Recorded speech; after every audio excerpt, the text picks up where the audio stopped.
تو کسی بھی غیر مسلم کی کوئی نیکی اللہ تعالیٰ فرما رہا ہے میں قبول نہیں کروں.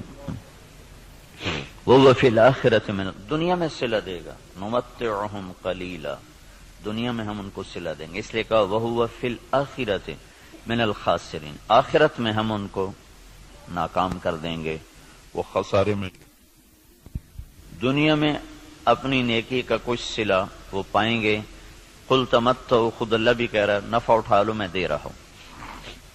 لیکن موت کے بعد اولئک الذین، یہ وہ لوگ ہیں جنہوں نے دنیا میں اپنے آپ کو سمجھا کہ ہم تو بہت اچھے کر رہے تھے. حبطت اعمالہم، لیکن ان کے اعمال ضائع ہو گئے اور اللہ تعالیٰ نے ان کی کوئی قیمت نہ لگائی. یہ ایک قانون ہو. دوسرا قانون، جو دین پہ چلنے والے ہیں ان کے ساتھ کیا ہوگا؟ اگر وہ پورے دین پر چل رہے ہیں تو پھر قرآن خوشخبری دیتا ہے انتم الاعلون، تم سب سے بلند رہو گے، تم سب سے عزت والے ہوگے. ان کنتم مؤمنین، اگر یہ دین پر چلنے والے ہوں گے پورے تو پھر کیا ہوگا؟ لفتحنا علیہم برکات من السماء والارض، زمین آسمان کی برکتوں کے دروازے تمہارے لیے اللہ تعالیٰ کھول دے گا. صرف دنیا میں اللہ کیا کرے گا اس کو میں آپ کو بتا رہا ہوں جو اللہ نے قرآن میں وعدے کیے ہیں. اگر تم پر کوئی دشمن چڑھ آتا ہے تو وَكَانَ حَقًّا عَلَيْنَا نَصْرُ الْمُؤْمِنِينَ، پھر میرے ذمے ہے میں تمہاری مدد کروں. اور اگر اللہ تمہاری مدد کرے تو پھر کیا ہوگا؟ پھر وَلَن تُغْنِيَ عَنْكُمْ فِئْتُكُمْ شَيْئًا وَلَوْ كَثُرَتْ وَأَنَّ اللَّهَ مَعَ الْمُؤْمِنِينَ، پھر ساری دنیا تم پہ چڑھائی کر دے اور اللہ تمہارے ساتھ ہو تو پھر تمہارا کوئی کچھ نہیں بگاڑ سکتا. اللہ کے محبوب کا فرمان ہے، مسلم شریف کی روایت ہے، صحیح ساری کتابوں میں ہے، لن یغلب 12,000 من قلت، 12,000 اگر مسلمانوں کی تعداد ہو پوری دنیا میں، صرف 12,000، اور باقی ساری دنیا کا باطل ایک طرف ہو، تو انہیں اس وجہ سے شکست نہ ہوگی کہ یہ تھوڑے تھے، اس وجہ سے شکست نہیں ہوگی. اگر 12,000 کو شکست ہوئی ہے 12 لاکھ کے مقابلے میں یا 12 کروڑ کے مقابلے میں، تو شکست کی وجہ اللہ تعالیٰ کا نبی فرما رہا ہے کمی نہیں ہے، شکست کی وجہ ان کا اللہ سے تعلق کا ٹوٹنا یا ان کے اندر گناہوں کا پایا جانا، ورنہ 12,000 مسلمان ساری دنیا کے لیے کافی ہیں. لن یغلب 12,000 من قلت، 12,000 پر کوئی غالب نہیں آ سکتا. وَأَنَّ اللَّهَ، ویسے تو ایک مسلمان ہو تو اس پہ کوئی غالب نہیں آ سکتا جب اللہ ساتھ ہو. نبی ایک ہی تو ہوتا ہے، اکیلا نبی ہوتا ہے اور سارا کفر اس کے سامنے ہوتا ہے. اور ہود علیہ السلام تو ایسی قوم کے سامنے آئے تھے جن کے قد اس پلر کو دگنا کرو تو تب جا کے ان کا قد بنتا تھا. اتنے قد آور قوم تھی کہ 30 40 ہاتھ، یعنی کوئی 60 فٹ ان کا قد بنتا تھا. اور ان کے مقابلے میں اللہ نے لشکر کی وجہ ایک بھیجا، صرف ہود. وَإِلَىٰ عَادٍ أَخَاهُمْ هُودًا، ہم نے عاد کی طرف ہود کو بھیجا. تو سارے مل گئے لیکن ہود علیہ السلام کو ہاتھ نہیں لگا سکتے، ایک ہی کافی ہوتا ہے. لیکن یہ اسباب کی دنیا ہے، اسباب کی دنیا ہے، تو یہاں بطور سبب یہ معجزات کا جہان نہیں. نبیوں کا معاملہ اور ہوتا ہے اور امت کا معاملہ اور ہوتا ہے. نبیوں کے ساتھ اللہ تعالیٰ کا نظام خصوصی چلتا ہے اور عام انسانوں کے ساتھ اللہ تعالیٰ کا نظام عمومی چلتا ہے. ہمیں مکڑی کے جالے سے اللہ نہیں چھپائے گا. کافر پہنچ گئے اور سامنے کھڑے ہوئے ہیں، اور وہ جب آپ ہجرت کی رات نکلے 27 صفر نبوت کے 14ویں سال رات کو نکلے اور جا کر غار ثور میں چھپے، تو کھوجی پاؤں کو دیکھتے دیکھتے غار پر پہنچ گیا لوگوں کو لے کر کہ یہاں پاؤں کا نشان ہے. لیکن اس کے پہنچنے سے پہلے اللہ نے ایک بیل اٹھائی، اس بیل میں مکڑیوں کو بھیجا، مکڑیوں نے جالا تن دیا اور ایک کبوتری نے انڈے دے دیے. جتنی دیر میں یہ لوگ پہنچے اتنی دیر میں یہ کام ہو چکا تھا. اب آگے کھوجی کہنے لگا پاؤں کا نشان یہاں تک، تو ابی بن خلف کہنے لگا یہ جالا تو محمد کی پیدائش سے بھی پہلے کا ہے، تو ہمیں کہاں لے کر آ گیا. اور دوسرا پھر آپ سامنے ہیں، یہ نہیں کہ کوئی چھپے میں غار ثور کو ٹیڑھا مڑا، سیدھا ایسے چوڑا سا دہانا ہے اور اس کے سامنے بیٹھا ہوا آدمی نظر آتا ہے. یہ اللہ کا خصوصی نظام ہے، یہ عام انسانوں کے ساتھ نہیں چلتا. اس لیے اللہ کے نبی نے سبب کی دنیا کے لیے فرمایا کہ 12,000 اگر مسلمان ہوں تو انہیں کمی کی وجہ سے شکست نہیں ہو سکتی۔ اسکندریہ بڑا مضبوط شہر تھا مصر کا، اس کو فتح ہونے میں دیر ہو گئی اور مسلمانوں کا لشکر تھا 4,000 کا۔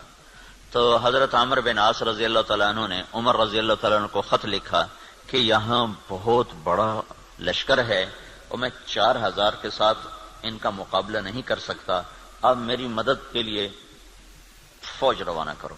تو عمر رضی اللہ تعالیٰ عنہ نے 4,000 اور بھیج دیے، 4,000، اور ان 4,000 کے ساتھ 4 آدمی ہیں، ایک زبیر بن عوام اور ایک مقداد بن اسود، یہ مہاجرین میں سے، اور عبادہ بن صامت اور مسلمہ بن مخلد، یہ انصار میں سے، 2 مدینے کے 2 مکہ کے، ان 4 کو ان کے ساتھ، تو یہ 4,000 جمع 4۔ تو عمر رضی اللہ تعالیٰ عنہ نے عمرو بن عاص رضی اللہ تعالیٰ عنہ کو خط لکھا کہ میں تیرے مدد کے لیے 4,000 آدمی بھیج رہا ہوں، ان کے ساتھ 4 آدمی اور ہیں، ان میں ہر آدمی 1,000 کے برابر ہے، 1,000 کے برابر ہے، لہذا میں 4,000 نہیں، میں 8,000 تیری مدد کے لیے بھیج رہا ہوں، اور تم پہلے سے 4,000 ہو تو تم 12,000 ہو گئے، تو 12,000 کو کمی کی وجہ سے کوئی شکست نہیں دے سکتا۔ تم جب میرا یہ لشکر پہنچے تو تم سارے مسلمانوں کو آخرت کی ترغیب دو اور اللہ کا نام لے کر قدم بڑھاؤ، اللہ تمہیں فتح عطا فرمائے گا۔ دنیا یعنی جن کی فراست کا لوہا مانتی ہے کافر بھی، اور وہ اتنے بڑے شہر پہ حملہ ہو رہا ہے، اور وہ کیا تدبیر اختیار کر رہے ہیں کہ 4,000 جمع 4 آدمی بھیج کر مطمئن بیٹھے، حالانکہ وہ 40,000 بھیج سکتے تھے۔ عمر رضی اللہ عنہ اس وقت اس سطح پر تھے کہ 40,000 بھیج سکتے تھے، 4,000 جمع 4۔ چند صحابہ ایسے ہیں جن کو 1,000 کے برابر مانا جاتا تھا کہ جہاں وہ ایک کھڑا ہے وہ 1,000 کے برابر ہے، قعقاع بن عمر تمیمی اور مقداد بن اسود اور رافع بن عمیرہ اور طلحہ بن خویلد اور عمرو بن معدی کرب اور براء بن مالک، یہ وہ لوگ ہیں جہاں ایک کھڑا ہوتا تھا تو کہا جاتا تھا 1,000 کھڑا ہوا ہے۔ تو یہ 4,000 جمع 4 وہاں پہنچے اور 8,000 کے ساتھ، او بھائی رہنے دو، کس نے کہا چھوڑ۔ تو عمرو بن عاص رضی اللہ تعالی عنہ نے لشکر کی کمان عبادہ بن صامت کے حوالے فرما دے۔ عبادہ بن صامت کیسے شاہ سوار تھے؟ وہ جنگل میں نکل کے تہجد پڑھ رہے تھے، جنگل میں، جنگ کے دنوں میں، تو مصریوں کی ایک ٹولی اوپر سے نا راؤنڈ لگاتی ہوئی آ رہی تھی، 20 گھوڑ سوار، 20 آدمی، 20۔ تو انہوں نے دیکھا کہ ایک عرب سپاہی نماز پڑھ رہا ہے، تو انہوں نے ایک دم حملہ کیا، ان کی تلوار پاس تھی، انہوں نے پیچھے پلٹ کے دیکھا 20 یہ اکیلے ہیں، اور وہ گھوڑ سوار یہ پیدل، انہوں نے تلوار اٹھائی اور 20 میں سے 16 کو قتل کیا، باقی 4 بھاگ گئے۔ جب وہ بھاگے تو پھر اللہ اکبر، پھر نماز شروع کر۔ تو ان کے سر پہ انہوں نے امارت کا امامہ باندھا، کا آج تو بسم اللہ کر۔ تو عبادہ بن صامت رضی اللہ تعالیٰ عنہ بدری صحابہ میں سے ہیں، بدری صحابہ میں سے۔ تو یہ جو 4 آدمی بھیجے تھے، چاروں جنگ بدر کے شریک تھے۔ تو 12,000 نہیں تھے، 8,000 جمع 4 تھے، اور اسکندریہ جو مصر کا سب سے بڑا شہر تھا اور طاقتور اس کی فوج تھی، اللہ نے 8,000 کے ذریعے سے اس زیر کروا دیا کہ 12,000 کو شکست ہو گئی۔ تو سمجھو کہ کمی کی وجہ سے نہیں، کوئی اور ہے۔ اب تو 1 ارب مسلمان ہیں، 1 ارب مسلمان ہیں، اور ذلت چھائی ہوئی ہے۔ اور اس سے عجب بات یہ ہے کہ دنیا کی سب سے طاقتور چیز اس وقت تیل ہے، تیل کے ساتھ پہیہ گھومتا ہے، تیل کے ساتھ جہاز اڑتا ہے، بام گرانے کے لیے اسے تیل چاہیے۔ ساری دنیا کا 70% تیل اللہ نے مسلمانوں کی زمین کے نیچے رکھا ہوا ہے۔ دنیا میں جتنا تیل ڈھونڈا جا چکا ہے اس کا 70% اللہ تعالیٰ نے عربوں کو دے دیا ہے، مسلمانوں کو دے دیا ہے۔ ٹوٹل 30% ساری دنیا میں اور 70% مسلمانوں کی زمین میں، اور پھر ذلت۔ تو میں یہ بتا رہا تھا کہ اگر ہم پورے مسلمان ہیں تو پھر اللہ کا قانون کیا ہے؟ انتم الاعلون ان کنتم مؤمنین، تم سے اونچا کوئی جا نہیں سکتا۔ وَلِلَّهِ الْعِزَّةُ وَلِرَسُولِهِ وَلِلْمُؤْمِنِينَ، عزت صرف تمہیں ملے گی، کافر کو ذلت ملے گی۔ لَفَتَحْنَا عَلَيْهِمْ بَرَكَاتٍ مِّنَ السَّمَاءِ وَالْأَرْضِ، زمین آسمان کی برکتوں کے میں دروازے کھول دوں گا، اور تمہاری زمین کا ذرہ ذرہ وہ برکت بنے گا، آسمان کا قطرہ قطرہ وہ برکت بنے گا۔ تم پہ دشمن چڑھے گا تو کان حقا علینا نصر المؤمنین، میرے ذمے ہے میں تمہاری مدد کروں، میں خود آؤں گا۔ ان تستفتحوا فقد جاءکم الفتح وان تنتهوا فهو خیر لکم وان تعودوا نعود۔ اللہ اکبر، یہ جنگ بدر کی آیات ہیں۔ اللہ تعالیٰ کہہ رہا ہے پتہ چل گیا نا تمہیں کہ اللہ کس کے ساتھ ہے، اور تم کہا کرتے تھے حق کو واضح کر، آج حق واضح ہوا کہ تم ذلیل ہوئے اور بے ہتھیار بے سر و سامان وہ کامیاب ہوئے۔ اب جاؤ اور بس کر دو تو تمہارے لیے اچھی بات ہے، اگر تم لوٹو گے تو میں لوٹوں گا۔ ان تعودوا نعود، اگر تم آؤ گے تو میں آؤں گا۔ تو اللہ کے ساتھ کون لڑے؟ جب ہرمزان، تستر ایک جگہ تھی ایران کی کا ایک صوبہ تھا تستر، وہ 1 سال کے بعد فتح ہوا تھا۔ اس پر اتنی لمبی جنگ چلی کہ 1 سال، ایک قلعہ 1 سال لے گیا تھا۔ تو اس کے سردار ہرمزان پکڑا گیا، زندہ پکڑا گیا۔ تو عمر رضی اللہ عنہ نے فرمایا کہ اسے مدینے بھیجو۔ جب وہ مدینے پہنچا تو عمر رضی اللہ عنہ نے پوچھا بھائی کیا حال ہے؟ کہنے لگا کیا پوچھتے ہو؟ جب ہمارا تمہارا مقابلہ تھا تو ہم تمہیں اپنے جوتے کی نوک پہ نہیں لکھتے تھے، جب تم نے اللہ کو ہمارے سامنے کھڑا کر دیا تو اب اللہ سے کون لڑے؟ یہ ایک مجوسی ایرانی سردار کی بات تھی، جب اللہ کو سامنے کھڑا کر دیا تو اب اللہ سے کون لڑے؟ پھر وہ ایمان لایا، کلمہ پڑھا، حضرت عمر کے بڑے اچھے ساتھیوں میں وہ شمار ہوتے رہے رحمت اللہ علیہ۔ تو اگر پورا دین ہے تو پھر اللہ یہ قانون بتا رہا ہے، اگر ادھورا دین ہے پھر کیا ہوگا؟ پھر وہی ہوگا جو ہو رہا ہے، لیکن میں قرآن سے بھی بتاؤں گا کہ کیا ہوگا۔ ہوگا تو وہی جو ہم دیکھ رہے ہیں، لیکن اللہ کا قرآن بھی اس کی طرف نشاندہی کرتا ہے، بتلاتا ہے کہ اگر تم ادھورے چلو گے، پورے نہیں چلو گے۔ دیکھو نا 33 نمبر لے کر بھی تو آدمی پاس ہوتا ہے، لیکن کوئی اس کو جاب دیتا ہے، کوئی نوکری دیتا ہے، کہا جی کون سے ڈویژن ہے، کہا جی 3rd ڈویژن کا، جا جتی چاہتے ہونے نکل جائے۔ 1st ڈویژن والے کو لوگ دیکھتے ہیں کہ ہاں بھائی کتنے نمبر لیے تھے آپ نے، کتنا ایکسپیرینس ہے آپ کا، تو ہم 33 نمبر والے مسلمان ہیں، تو اللہ سے ہم مانگتے ہیں 100 نمبر والا معاملہ۔ تو اب اللہ تعالیٰ کا قرآن بتاتا ہے، کیا کہتا ہے؟ وَلَنُذِيقَنَّهُمْ مِنَ الْعَذَابِ الْأَدْنَى دُونَ الْعَذَابِ الْأَكْبَرِ لَعَلَّهُمْ يَرْجِعُونَ۔ جب تم ادھورے چلو گے نا، کبھی نماز پڑھی کبھی چھوڑ دی، کبھی روزہ رکھا کبھی چھوڑ دیا، کبھی حلال کھایا کبھی حرام کھایا، کبھی جھوٹ بولا کبھی سچ بولا، کبھی سود پہ چلے کبھی حلال پہ چلے، جب تم یہ سارا گڑبڑ کر دو گے تو پھر میں کیا کروں گا؟ وَلَنُذِيقَنَّهُمْ مِنَ الْعَذَابِ الْأَدْنَى، میں تمہیں چھوٹے چھوٹے عذاب دوں گا، دون العذاب الاکبر، بڑا عذاب نہیں دوں گا۔ بڑا عذاب کیا ہے؟ قرآن کی دوسری آیت فَيُعَذِّبُهُ اللَّهُ الْعَذَابَ الْأَكْبَرَ يَصْلَى النَّارَ الْكُبْرَى، جہنم کی آگ، دوزخ کی آگ، یہ بڑا عذاب ہے اور یہ خوفناک عذاب ہے۔ اس سے توبہ توبہ۔ اوہو انہا لظا، بھڑکتی ہے، نزاعۃ للشوا، کھال کھینچ دیتی ہے۔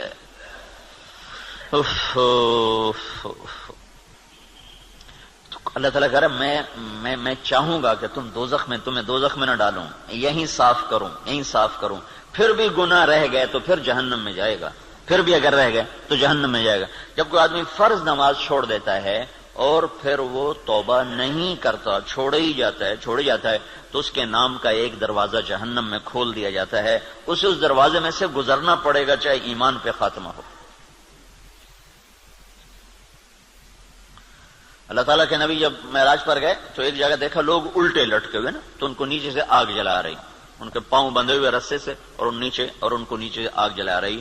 تو آپ نے پوچھا یہ کون لوگ ہیں؟ کہا جو روزہ نہیں رکھتے تھے۔ تو روزہ نہ رکھنا یہ تو مسلمان کے لیے، کافر سے تو روزہ مطلوب نہیں۔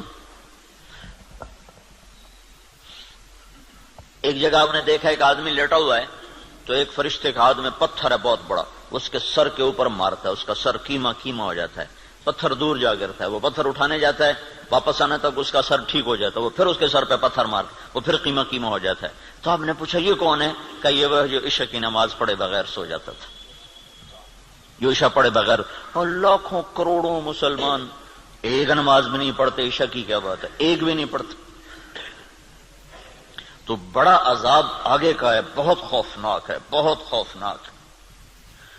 آگے آپ گئے تو آپ نے دیکھا ایک آدمی کا پیٹ ہے جیسے گنبد ہوتا ہے، گنبد کی طرح بڑا پیٹ ہے، اس پیٹ کے اندر سانپ گھسے ہوئے ہیں اندر، اور اس کو اندر سے ڈس رہے ہیں، اس کی چیخ و پکار ہے.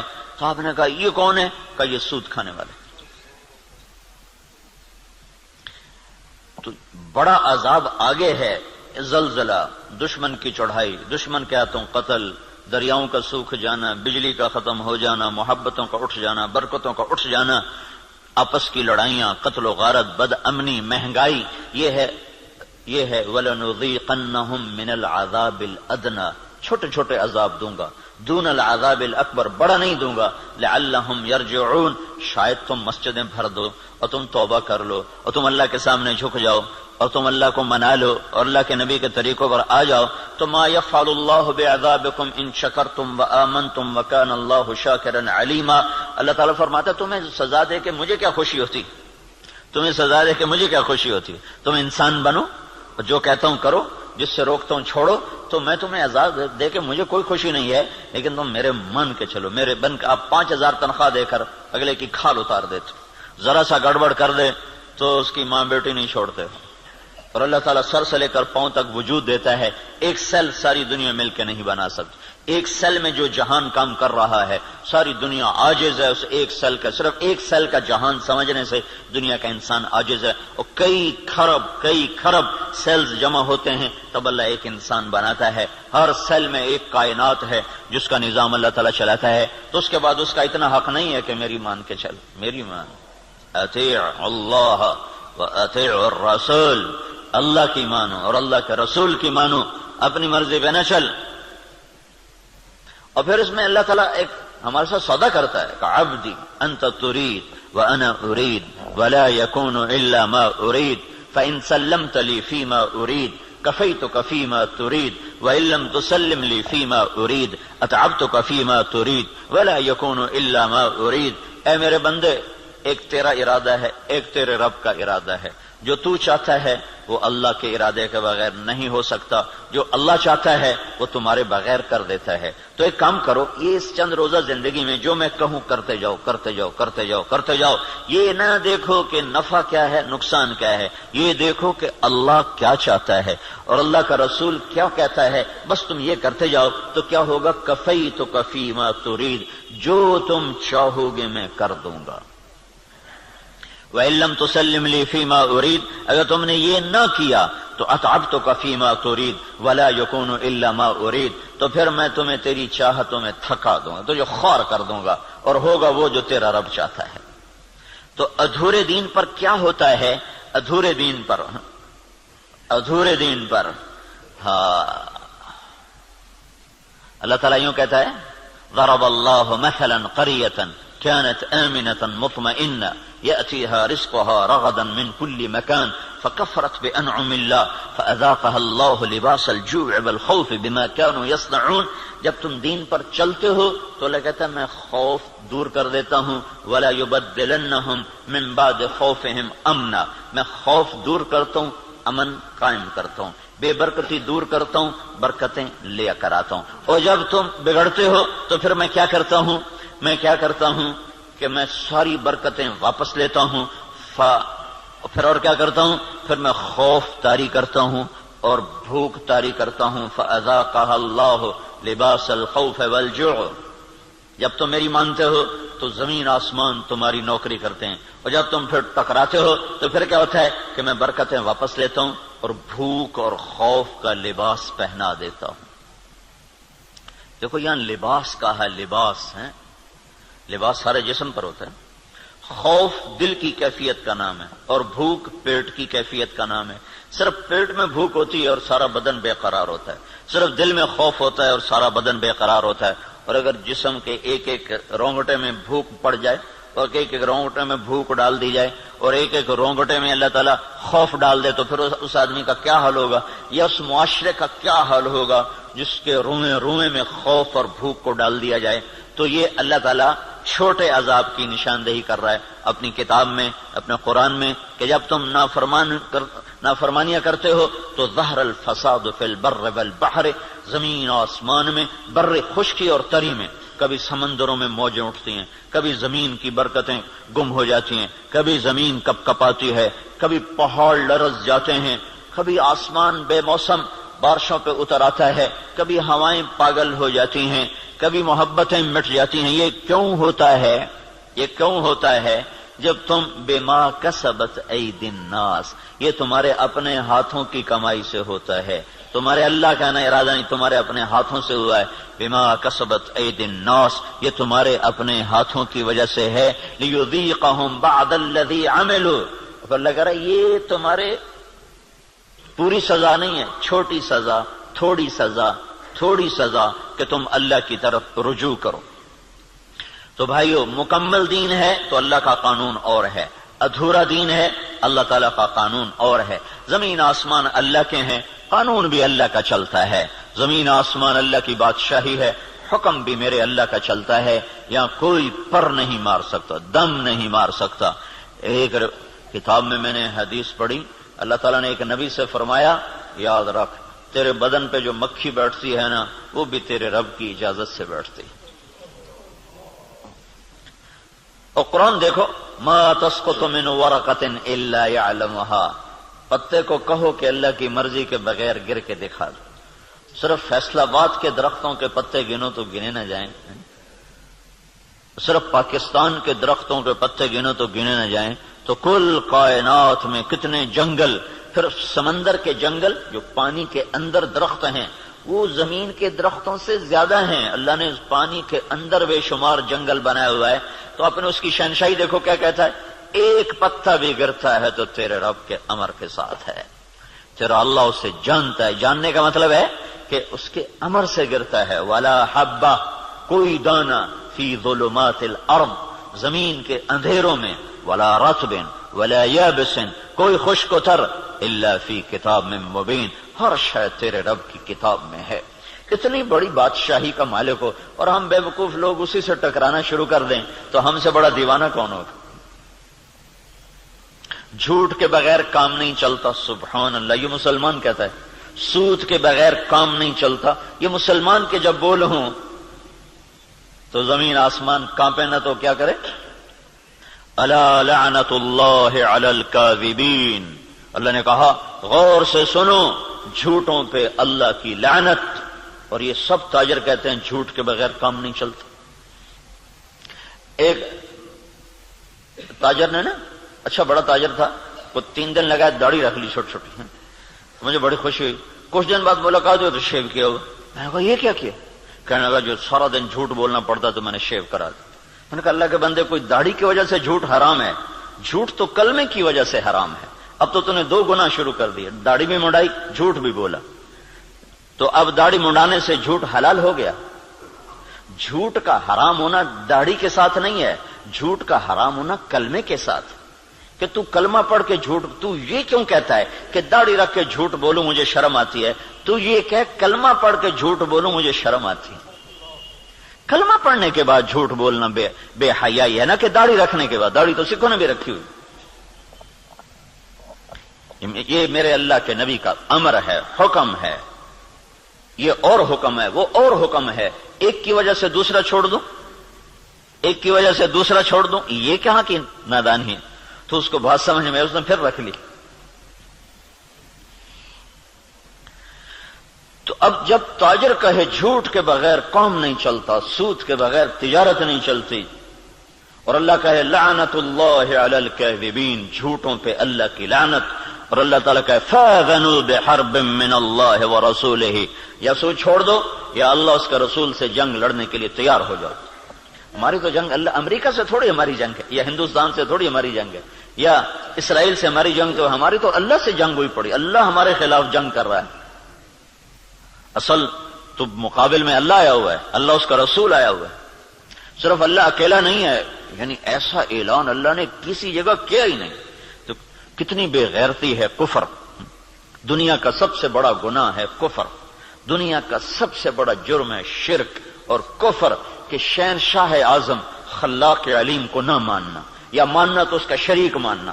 اللہ تعالیٰ نے اس کے لیے نہیں کہا کہ میں تیرے خلاف لڑائی کروں گا، ان کو دھمکیاں دیں جہنم میں ڈالوں گا، آگ میں ڈال دوں گا، تباہ کر دوں گا۔ لیکن سود کھانے والا 5 وقت کا نمازی بھی ہے تو اللہ کہتا تیار ہو جا، تیری میری جنگ ہے، اور صرف میری نہیں، میرا رسول بھی تیرے ساتھ جنگ کرے گا، میں بھی کروں گا، میرا رسول بھی کرے گا۔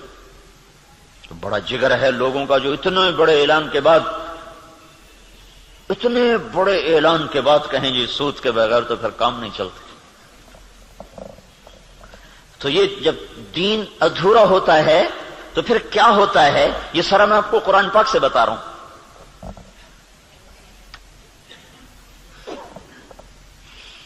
ہائے ہائے میرے بھائیو، اگر اللہ کے رسول کی ہمیں پشت پناہی نہ ہوتی تو اللہ کی قسم ہم بندر خنزیر بن چکے ہوتے۔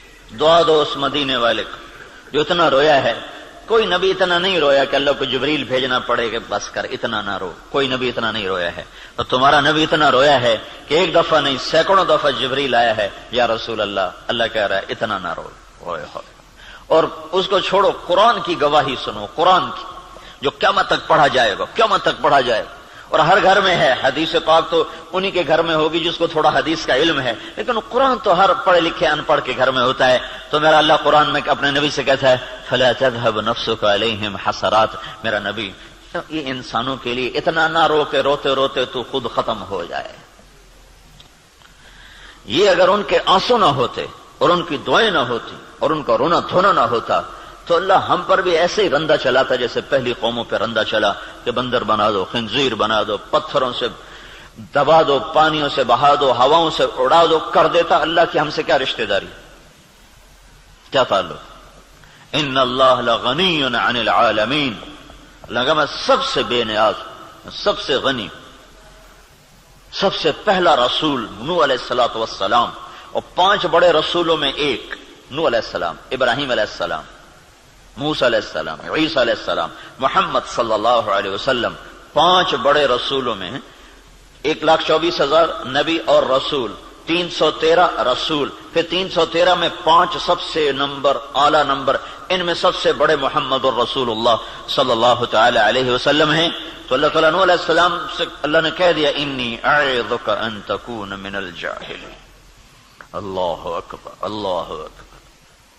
نوح دوبارہ سفارش کی تو نبوت جا سکتی ہے، اللہ اکبر، حالانکہ اللہ نے لینی نہیں تھی، لیکن اللہ نے اپنی بے نیازی دکھائی ہے کہ میں نے تمہیں کہا تھا کافر کے لیے دعا نہ کرنا، کافر کے لیے دعا نہ کرنا، اور یہ کافر ہے، انہ لیس من اہلک انہ عمل غیر صالح فلا تسألنی ما لیس لک بہ علم انی اعظک ان تکون من الجاہلین۔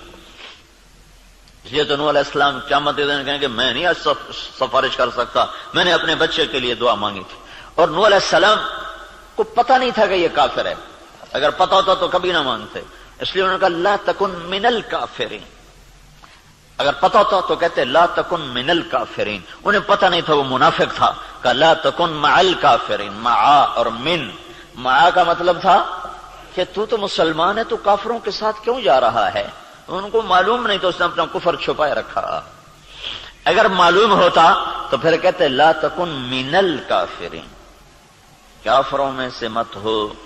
کہا نوح دوبارہ بات نہیں کرنی ہے، دوبارہ نہیں بات کرنی ہے۔ تو اللہ تو اتنا بے نیاز ہے تو ہماری کیا حیثیت؟ یہ تو اس سے محمد مصطفیٰ سے اللہ نے پیار ہی ایسا کیا ہے کہ اس کے طفیل ہم بھی نبھ گئے، اور ہماری بھی لاٹری نکل آئی کہ اللہ نے ہمیں حضرت محمد صلی اللہ تعالی علیہ وسلم کا امتی بنا دیا، اور ان کی دعائیں بیچ میں حائل ہو گئیں، یا رب امتی امتی، یا رب امتی امتی، کہ آخر ایک رات آپ رو رہے ہیں اور کہہ رہے ہیں یا اللہ، ابراہیم علیہ السلام نے کہا تھا